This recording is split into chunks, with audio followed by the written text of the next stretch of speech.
Quality. And thank you, Chris. And this is going to be a really very, very superficial for folks that are really up on how to assess quality of forages and that sort of thing. But we want to make sure everybody's on the same page with this, and it'll lead to some discussion about how do we use this information. So to start with, I'm just going to run through this, and we're going to talk about some of the factors that really influence what we call, quote, forage quality, and then we'll talk a little bit about some of the analytical things that you'll see, and then Chris is going to come up and talk about how we might build a supplement program based on what we find. So there are some major things that we know influence the quality of forages, how good the nutritional value of those is, basically, and I'll talk a bit about that in the next slide. But these are all kind of common sense. So plant species is the first, and some of the ways you can think about this is grass versus legume. Legumes are almost always going to be higher in general forage quality than grasses are,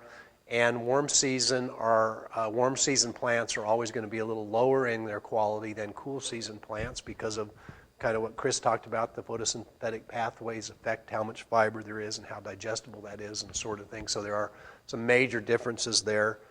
Bermuda grass in general is always going to be lower quality than something like tall fescue or orchard grass. Tall fescue is not the best example. I'll tell you why in a minute.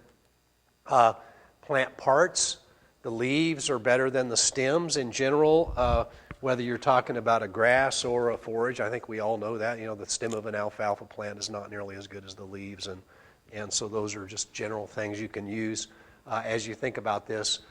And then as the plants mature, the older plants are going to be lower in quality than the younger plants. So it's just common sense, and I think we've talked around that a lot. And then also the growing conditions can affect this, especially in terms of temperature. So farther north you are, the cooler it is, the same species is going to be higher quality. So a orchard grass from New York is going to be much higher quality than an orchard grass from North Carolina. Same, everything else all the same. And again, that's because of some of the structure of the fiber that's related to the physiology things that Chris talked about.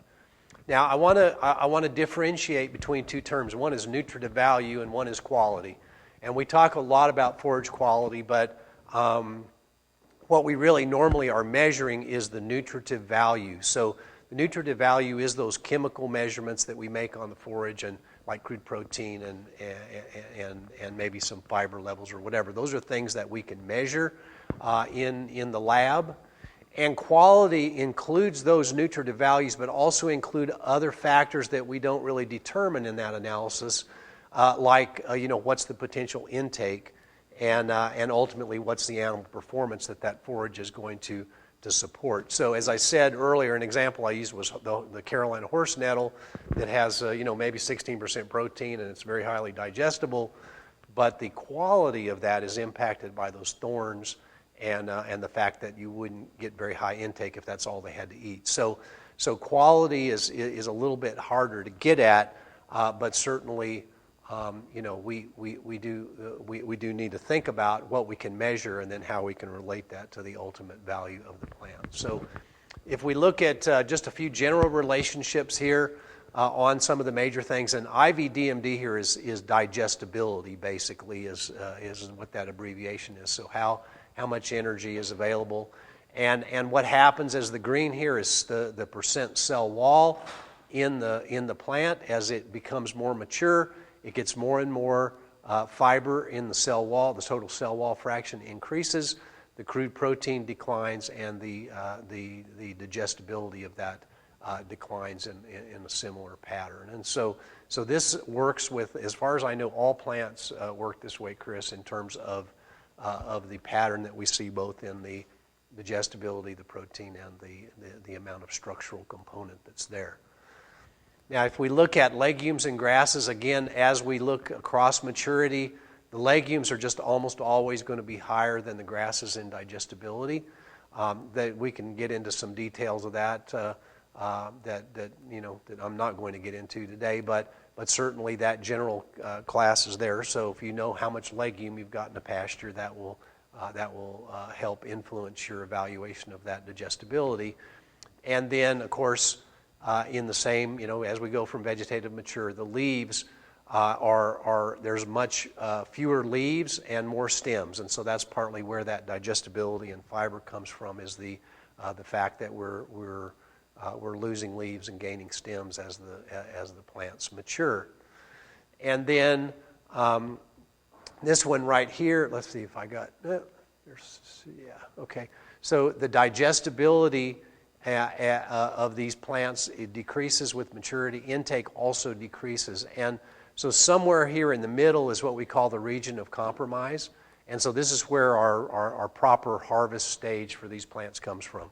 So up here you have very high potential intake and digestibility, but you don't have very much yield. There's actually a line missing off here. Yield should go up this way. I don't know why that didn't show up on the slide. But nevertheless, this region right here where that yield and the intake and digestibility cross is where we need to be thinking about our harvest.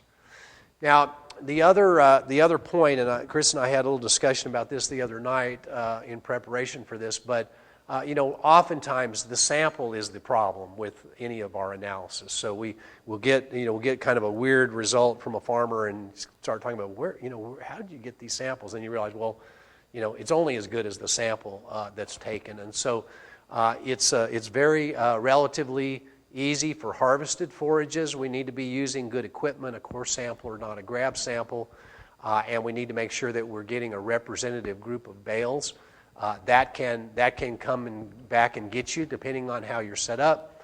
But we also need to handle those samples well, and especially things like silages and that sort of thing need to be they need to be cool, they need to be got to the lab quickly, and that sort of thing. So I said, sometimes a scenario like this, Chris, has got me into trouble where the bales I could get to were not the same as the bales that were in the center of that pile, and so you got to be aware of that sometimes we have limitations when we go after the fact and try to get samples.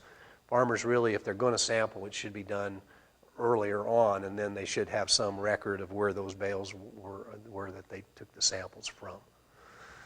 But just to break it down a little bit into kind of how we measure this stuff, the real breakthrough in our understanding of this aspect of cattle nutrition came with the understanding that there's a big difference between the cell wall and the cell contents. So we know that everything in the cell contents, the soluble sugars, amino acids, organic acids, proteins, lipids, some of those fructans, Chris talked about starch minerals, all of these things that are considered the cell contents are very potentially digestible. They're close to 100% digestible.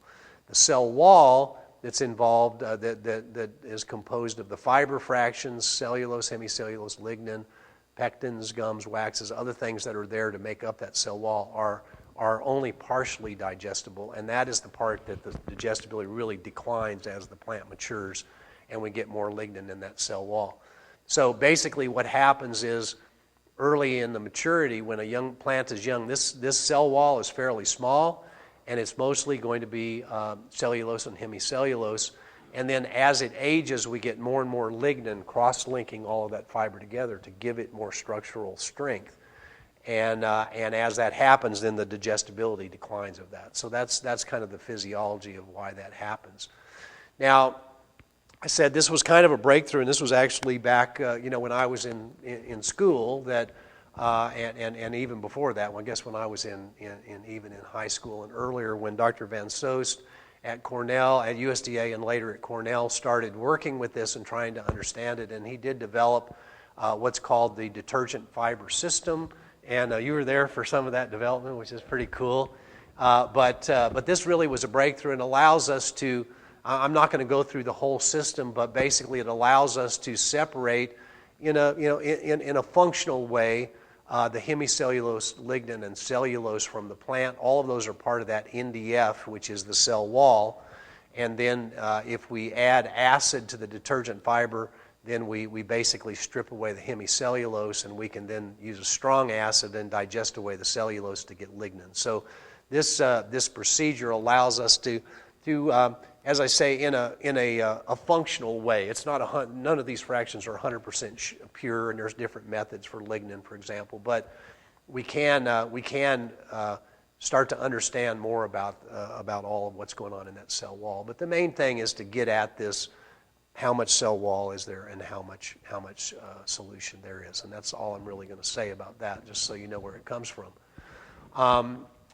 Protein, protein is a very we talk about it a lot, and it's almost never determined. It's always just a nitrogen analysis, and then that's multiplied by however, the basically 6.25, it's 16% nitrogen in the typical crude protein. So we're trying to estimate protein from just doing the nitrogen on it, and that works out okay for brood cows.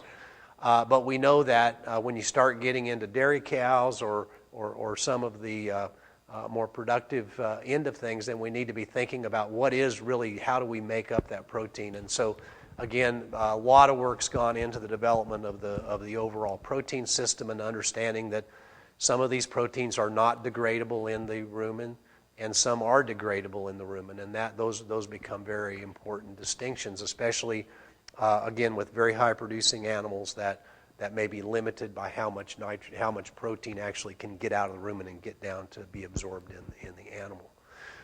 One thing that we do use quite a lot in beef nutrition is the what's called ADIN, or the nitrogen that ends up in the ADF fraction, and that is because that is typically, there's some that's naturally occurring.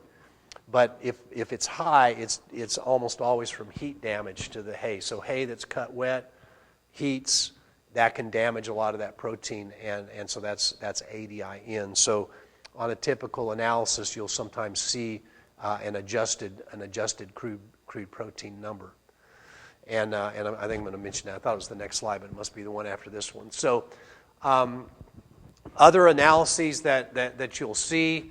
I really don't want to get into a long discussion about energy levels, Mary, unless you want to take up and help us with that. But it's very difficult to determine the energy in a plant.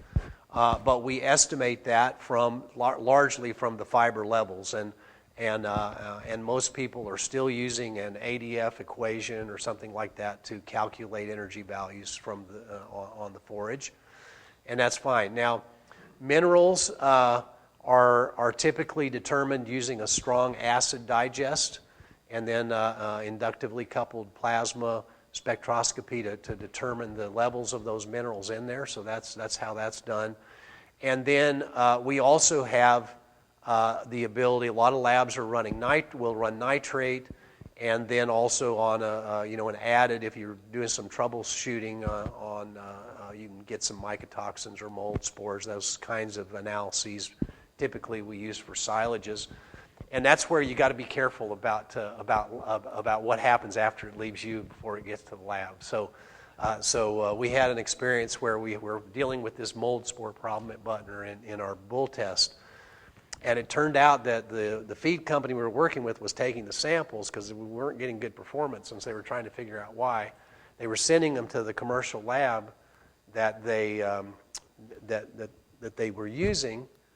And that lab was sending them to another lab to get the mold analysis. And by the time it got to them, it was like, oh my gosh, these bulls must be about to die because there's so much mold spores in this silage. Well, common sense, but you do have to track those kinds of things down. So I know you guys do a lot of troubleshooting with people that are having problems, and so that may be where we get into that. We're going to talk about nitrate later in the health part, so I'm not going to get into talking about nitrate itself, but just so you know that it's expressed in different ways by different labs. And so if you've got some high nitrate situations, you need to understand the lab you're sending to, how they're reporting it, and how that relates to what's needed in the animal. Again, a lot of different ways of looking at this. This is an older one, but from Cumberland Valley. They've kind of updated this way that we show things. But typically, we end up with an as sampled basis, the plant as they got it, and you can see this is one right here that I don't even remember what this one was, but well, stockpiled fescue. Okay, so it was stockpiled grass that was very brown, probably, Chris, late winter maybe, and it had only 27% moisture in it. But the results are almost always best interpreted on a dry matter basis, because this allows us to kind of correct for that moisture, and especially if you work with silages and people that are putting up, baleage. We're seeing a lot more baleage put up now and stuff. We've got to be thinking about this dry matter basis.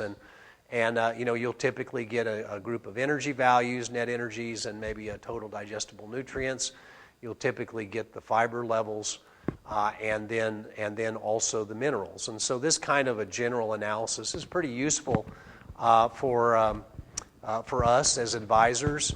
A lot of times, a lot of this stuff is never used by the farmer, and mostly they're thinking about crude protein and maybe an energy number, and then the balance is around that. So, but again, having this more complete information can help you troubleshoot things like we talked about excessive potassium levels, and you don't see molybdenum on it. Usually molybdenum is not a standard one because it takes a different procedure.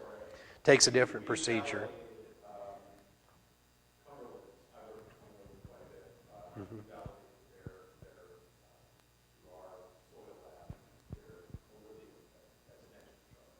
Yep. So we've worked with a lot of these labs over the years, and not all of them are 100% without problems. Anytime you're dealing with that many samples, but certainly you can have some analytical things that can throw some weird numbers, but usually a follow-up you'll get those straightened out. So the last thing here is we are seeing the commercial industry, analytical industry, going away from wet chemistry and going over to non-infrared. And I think I saw a quote actually from the consortium, Chris, that like 90% of the commercial samples that are run now are using NIR rather than wet chemistry. And there are some advantages to that. NIR, near-infrared spectroscopy or spectral analysis, is widely being used out there. It compares the spectra of unknown samples against standards that were determined using wet chemistry. So it does have a basis in wet chemistry, and there's a certain, if you do it for a research project, Chris, you may have 5,000 fescue samples. You run about 100 of those wet chemistry and get the spectra, and then you predict the value of all the others using that. And that works really well when it's all the same species and it's all in your lab and all of that. So that limited it only to research for for several decades. But now there's a consortium that's put together some pretty robust equations, and Chris, you're part of that, right? So Chris can answer some more questions if you've got that. But basically, there's now some very, very good equations out there that the commercial labs are using, thanks to that consortium's efforts. And so most people are pretty darn confident in these NIR numbers that come out of most of these labs right now. So it's not something you can just take for granted that a new upstart lab knows what they're doing or whatever. And so that's the consortium I know is actively doing education for them to make sure that the numbers that come out are valid. But we're all pretty confident about that at this point. Now, there are sort of advantages and disadvantages, and I've kind of listed those here. And being, I'm old wet chemistry. It's like for my research and everything, I really don't want to send it to a lab and hope that they're doing things right. So the chemistry procedures are a little better defined and that sort of thing. And it's in general, it's a direct analysis. NIRS is predicted. It's an indirect measurement based on those spectra. So there are some potential weird things that can happen occasionally. But wet chemistry, because of all the analytes and the time that goes into that, is much more expensive than NIR.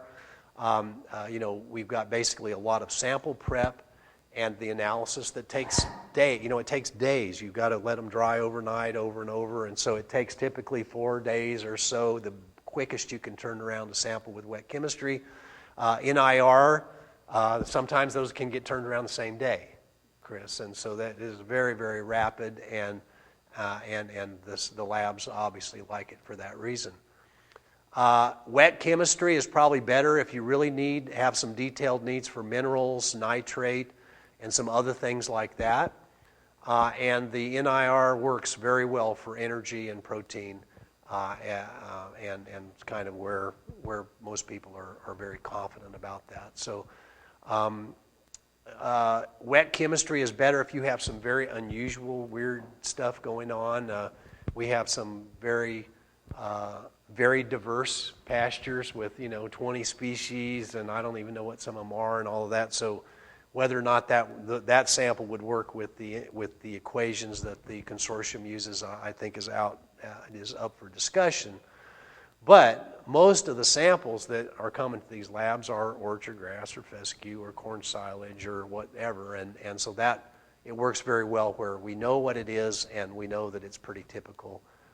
It's something that's very common, and we actually have understanding of what's in there.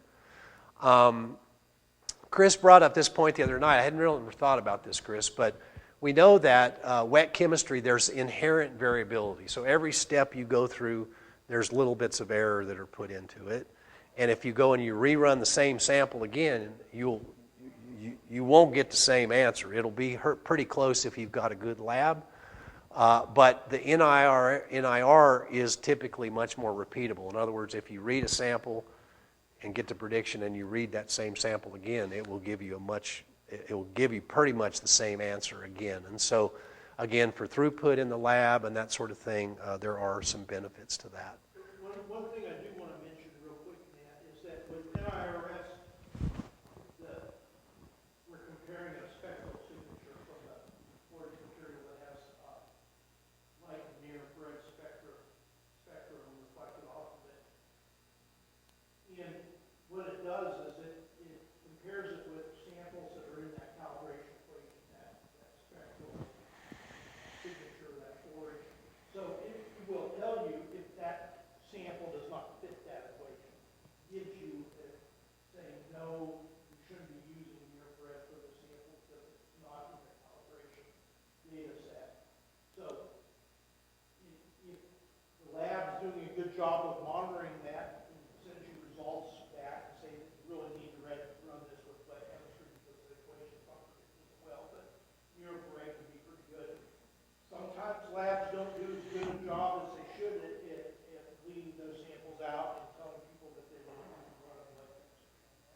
Yeah, that's always my test. Like, if I get that email, I always feel very favorable about that lab.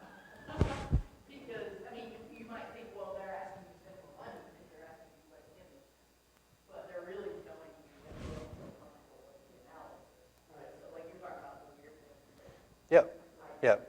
We end up sending them a lot of weird things. And, they come back and like, essentially, the idea would be, there's a couple of things. How do they pick the equation? Right? Like, so how do they pick it, and then can they find one that fits? Right. And if they can't, then they're going to come back, hopefully, and tell you, hey, you should use this. So they can't really look at that forage sample and tell you what it is, especially once it's ground. So they're relying on producer input. When you send that sample in to tell them what it is, sometimes that input's really good, and sometimes it's not so good, right? Well, that's why it's really important to bring up labeling. A lot of times, many people think that their sample label is for them, and it is, but Fred's packer too doesn't tell them anything. Right. So what are those like polycrop, like silage crops too? You don't direct wet. Yeah, when they're mixing and matching, you have no idea what you're getting. That's correct. So some labs will run a PMR, with NIRS, but it's very difficult because there's different constituents, different sources of feed within that PMR, right? So really, the ideal thing would be to run those separately with wet chemistry, especially if it's not a good NIRS equation. There's different presence of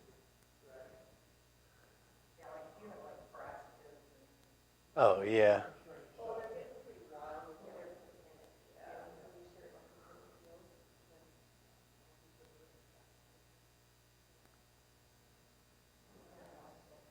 Okay, so just to move it along and keep us on time, this is one of the problems is that for grazing,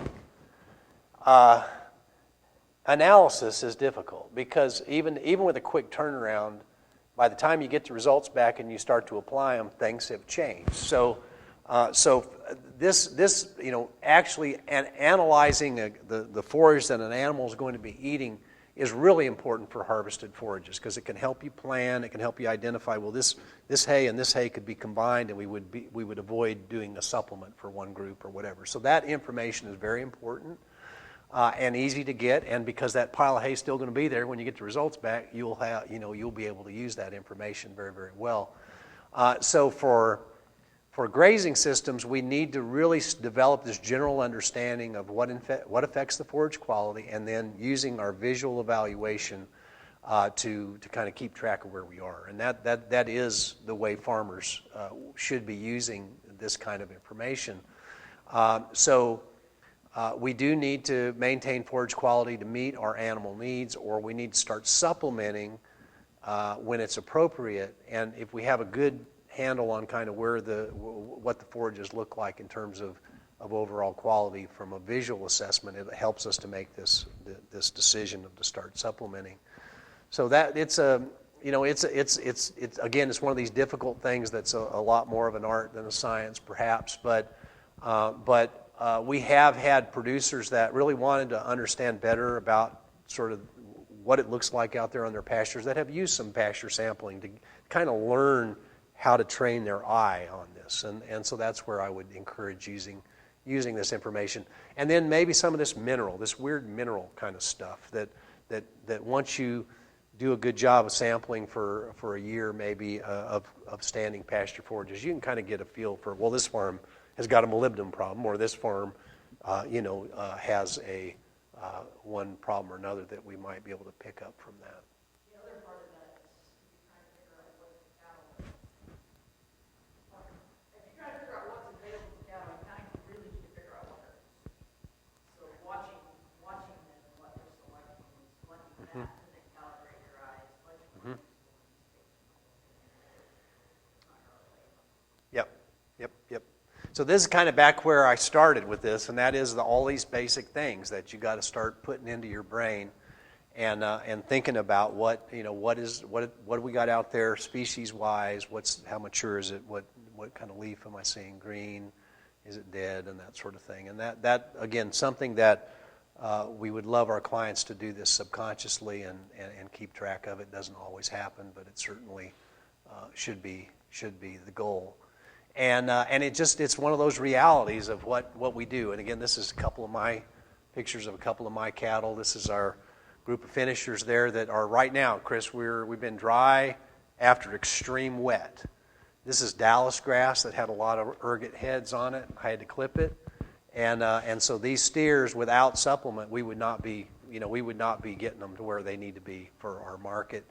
On the other hand, a situation like this with a lot of clover, a lot of leaf, a lot of green tissue, this obviously does not need it. But there's a lot of room between these two situations that you've got to be able to manage around as you move along. That's the end. I tried to keep that one kind of short. Questions?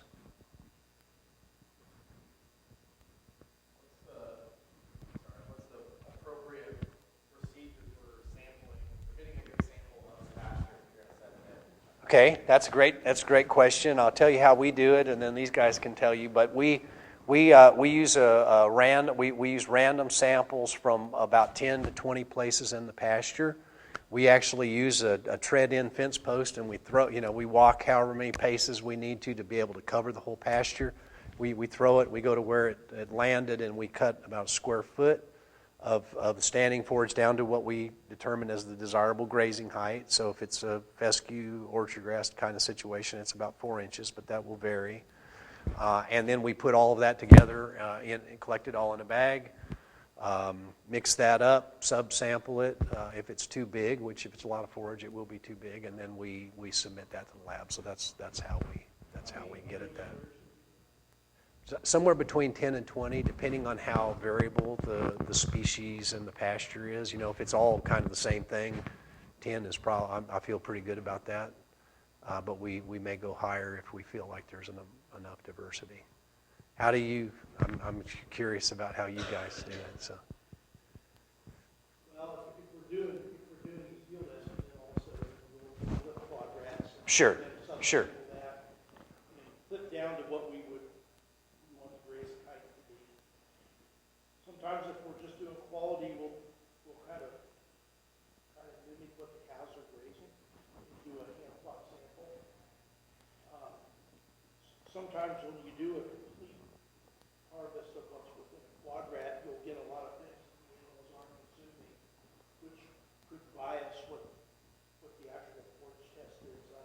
I don't know, Jim Garish always says that the crude protein that the animal's actually seeing will be 3 to 5% higher than what we're actually measuring in that pasture, because you're diluting them with things the animals aren't consuming because they're selective grazing, selective grazing. I don't know what the correct answer is, but the more samples you can get, you'll probably be able to hand plot more samples than you could do quad rats in the pasture. So that may give you a little bit better representation of what's actually there within the pasture. Yeah, ours is kind of ours is a hybrid of that a little bit, because if you do a lot of these and you're hand plucking, it's not the easiest thing to do, and some stuff doesn't pluck very well, so you end up pulling up roots and stuff. So I will say, like, I will take a knife with me, and then I would use the knife kind of like what would be the key. I mean, just like how a cow would grab it and then pull and let the knife cut it, because you're right that it does, kind of hard on the hand. Of course, letting animals choose the best thing. So sure. for diet sampling, but I'm a big fan of hand plucking as well. The challenge is knowing what's wrong, right? How do you do that? You kind of got to watch what they're eating, how they're eating, and then you have to also decide, like, if I just put them in, what they're selecting right now is like the best case scenario, right? And so then you can come back and look at what they're selecting later. Because, as you said, your whole goal with while the forage is growing anyways, and you're managing the pasture, it's really just to calibrate your eyes. So it's like, what does it look like right now? I put them in. What are they consuming? What's the quality? Later, what happens if I push them a little further? What's the quality? Does that make sense? So you're looking at, some of it's about what your management does to make decisions about, these guys I need to go, they have a higher requirement, I'm going to go a little bit sooner, because this is where I'm starting to get into a range where I'm not comfortable with meeting the requirements first. So I think I don't know that there is a great answer, but I would say that in general, it depends too, like, what are they consuming? Sometimes they consume everything, depending on your management, right? And sometimes you're letting them be very selective. Because there's a lot of different things out there. There's stuff they aren't eating, analyzing, that's not really going to help you very much. So how do you account for the variation, the potential variation of moisture in sending your sample? It's, a lush pasture could be as low as 15% dry matter, or it could be, 70% dry matter, right? So I usually freeze my pasture samples that I send in, keep them on ice, to the lab, because if it desiccates there, it's going to completely change your dry matter values, which you just said are what's important for fermentation. Right. Well, so understand that for in terms of putting stuff on a dry matter basis, that little bit of loss of dry matter from the let's say the sample was in a paper bag or something, and it's not the same dry matter when it gets to the lab. That's probably not that big a deal, because that's still going to be they're going to determine what it is there and then adjust it to the dry matter basis. Now, where it might get, you might, again, dairy nutrition and stuff, if the stuff's too wet, they can't eat enough of it. So understanding the dry matter is somewhat important sometimes. But the biggest problem with with not refrigerating it or not taking care of the sample is that you can have some problems with changes in the carbohydrate levels, especially. You could have potential, for example, if you're looking at something like, or a toxin or something like that. We know that like ergovaline and fescue is impacted if as soon as you take a sample, it starts to break down. And so those are some of the things that you do need to, and it's a good practice to have, because these things, if you take them in the morning and leave them in the truck all day when it's warm, there's going to be some changes inevitably that occur. With silages, you will, the mold example is just an example, but if there's mold growing in there, it's using up carbohydrates, protein, that sort of thing. So. Well, in a plant, so when we cut a plant, we don't stop respiration in that plant, right? That respiration continues until it gets down to a moisture level below 40%. So most plants, when we cut them, will be in the range that's really a lush plant, 85% moisture in the plant. And so until we get down to that 40%, we still have active respiration taking place. So getting those plants on ice as soon as you can, or in the refrigerator, the slow respiration is important to get an accurate result of that.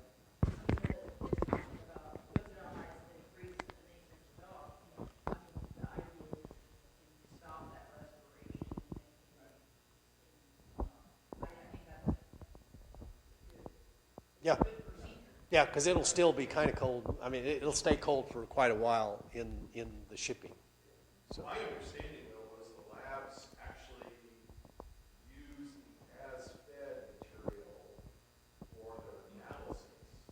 So, yeah, they're going to convert to dry matter, but if your as-fed dry matter changes from when you harvest it to when the lab does it, that's going to change.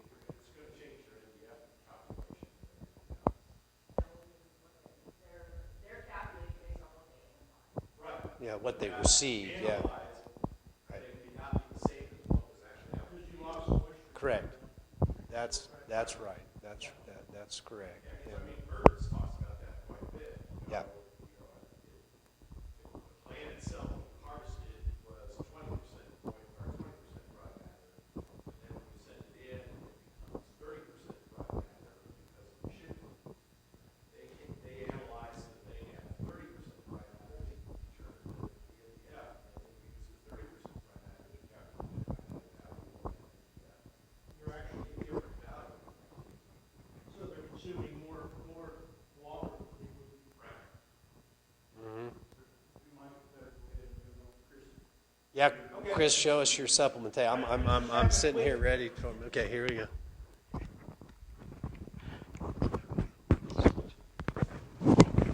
So our animal scientists came up with just a quick supplementation tool that can be used in the field. It's not a ration balancing tool, so I want to make that really clear from the start here.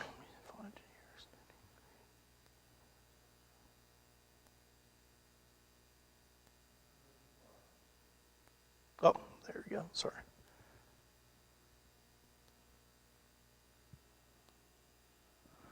So our animal scientists came up with this tool. It's not a mobile phone app per se. It's more of a web-based tool, but you can download an icon to your phone and just access it as long as you have phone reception. And you can reach the tool by scanning that QR code, or just Googling. Do with the thing here, Googling the UK Forage supplement tool. And this is for beef calves only. It's not for stocker calves or dairy animals or so forth. Somebody try that QR code to make sure it's working. Okay. Did it bring it up? Yeah. It's kind of a neat tool, and it's really designed not for ration balancing, but it's designed to avoid real train wrecks with poor quality hay is kind of the goal. And you all have probably seen that, especially when people are first starting to get into livestock and don't understand how important having a decent quality hay is for the winter months. There can be some real train wrecks, and by the time they realize something really bad is happening, you've got animals that are skin and bones if they don't have a good trained eye. So that's kind of what it is. And so we took an example of average grass hay for this example. And if you open that tool up on your phone, you'll find something in the interface that looks like this.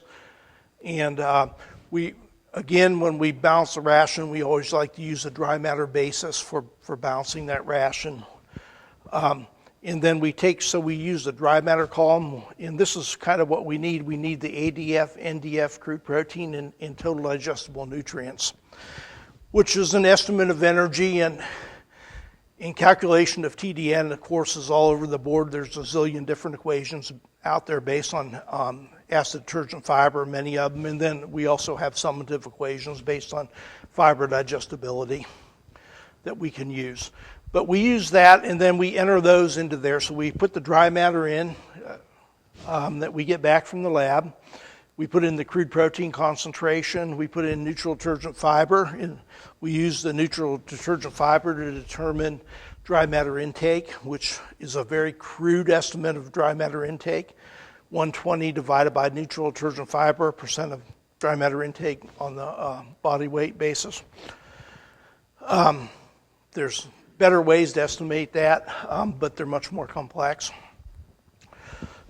We have neutral detergent fiber and then total digestible nutrients. And then we choose the stage of production as the next thing that we do. And for this example, we'll use a brood cow that's lactating. So, of course, that'll be her highest nutritional requirements. And then we go down a little bit lower, and you'll see different supplements, and our animal scientists kind of put in some traditional supplements that would be available to most producers in Kentucky. You can either select those individually, or you can just hit select all at the bottom, and it selects all those, and then gives you an output of what supplements would be able to meet the nutrient requirements of that particular hay sample that you're trying to get an estimate for. And this is the results that comes out. So it tells us our crude protein at the top, so make sure and check that and that it matches your sample, your NDF, your TDN, and then it gives you an expected daily intake for a 1,250-pound cow, and that's one of the issues with this tool. How many 1,250-pound cows do we have anymore? So our animal scientists are updating that now to some heavier weight ranges, and I can't remember whether they're going to allow you to put a weight in for your cows. And a lot of people think they have a 1,250-pound cow, but most of them are 1,500 or 1,600 pounds, and sometimes even heavier. But this is based on a 1,250-pound cow, and it says 1.95% of their body weight, they should be eating around 24 pounds of dry matter, or 27 pounds of this particular hay on an as-fed basis. And then it gives you an estimate of what you would need to meet the protein and energy requirements of that animal. So, for example, you could feed 4 pounds of corn here, or if you look at dried distillers grains, 3.8 pounds per day to meet the nutritional requirement of that animal. So again, this is not a ration balancing software per se. It's a way for producers to do something really quick with a forage test to make sure that they're meeting the nutritional requirements of that animal. And if it's really out of balance, then it'll tell them I've got a really bad quality hay and that I really need to get with a nutritionist or my veterinarian or my extension agent to figure out what supplement program I should have to avoid big problems later on in the year. And we do have a lot of low quality hay this year in the eastern United States. I don't know about North Carolina, but our first hay harvest was really delayed this spring with large amounts of rainfall. So we've got some lower quality hay coming into the system this winter. Is there any questions?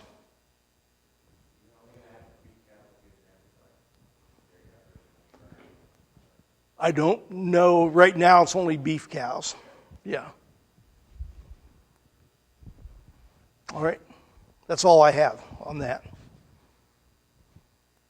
You, if I heard you right, you're using NDF predicted intake, you're using 1.2% body weight, 120. 120 divided by NDF. Yeah, to okay.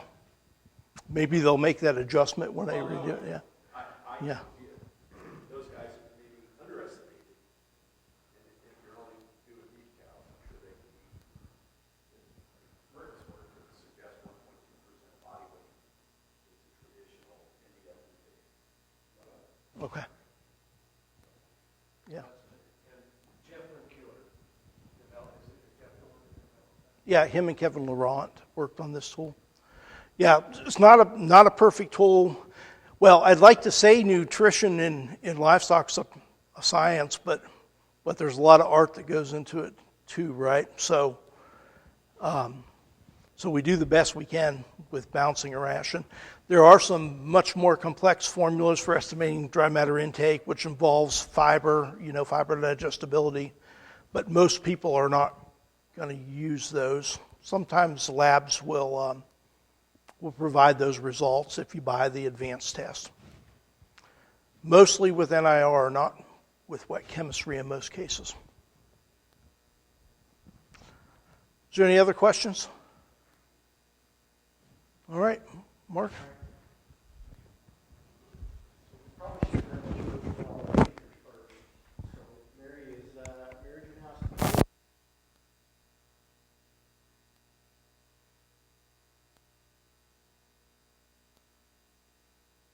Got a BS from College, and those are